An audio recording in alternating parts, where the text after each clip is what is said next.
Welkom terug, en vandag is ons by les 7. En het sê, ek sien slegs die verlede. Dit is van meet af aan baie moeilik om hierdie idee te glo. Nogtans vorm dit die grondslag vir al die voriges. Dit is die rede waarom niks wat jy sien enig iets beteken nie. Dit is die rede waarom jy aan alles wat jy sien alle betekenis gegee het wat het vir jou het. Dit is die rede waarom jy niks begryp wat jy sien nie.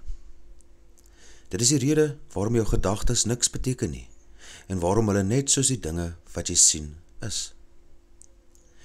Dit is die rede waarom jy nooit ontsteld is om die rede wat jy dink nie. Dit is die rede waarom jy ontsteld is, omdat jy iets sien wat nie daar is nie.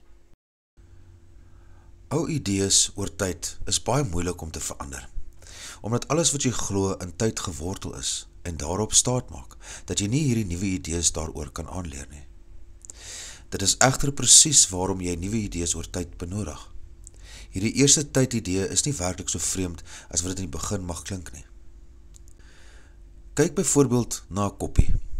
Sien jy 'n koppie, of kyk jy bloot terug op jou vorige ervarings om 'n koppie op te tel, dors te wees, uit die koppie te drink, die rand in jou lippe te voel, ontbyt te nuttig, ensovoorts.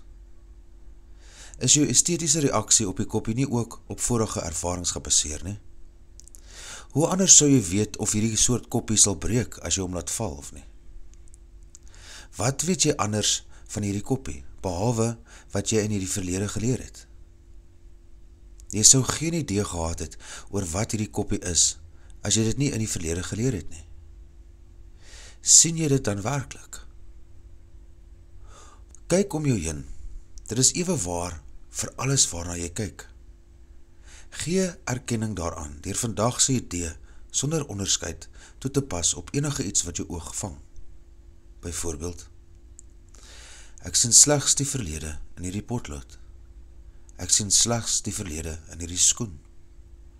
Ek sien slegs die verlede in hierdie hand. Ek sien slegs die verlede in daardie liggaam. Ek sien slegs die verlede in daardie gesig. Moenie by enige iets in die besonder stil staan nie, maar onthou om niks opsetlik weg te laat nie. Kyk vlugtig na elke voorwerp en gaan dan voort na die volgende een. 3 of 4 oefenperiodes, wat elke minuut of wat duur, sal genoeg wees.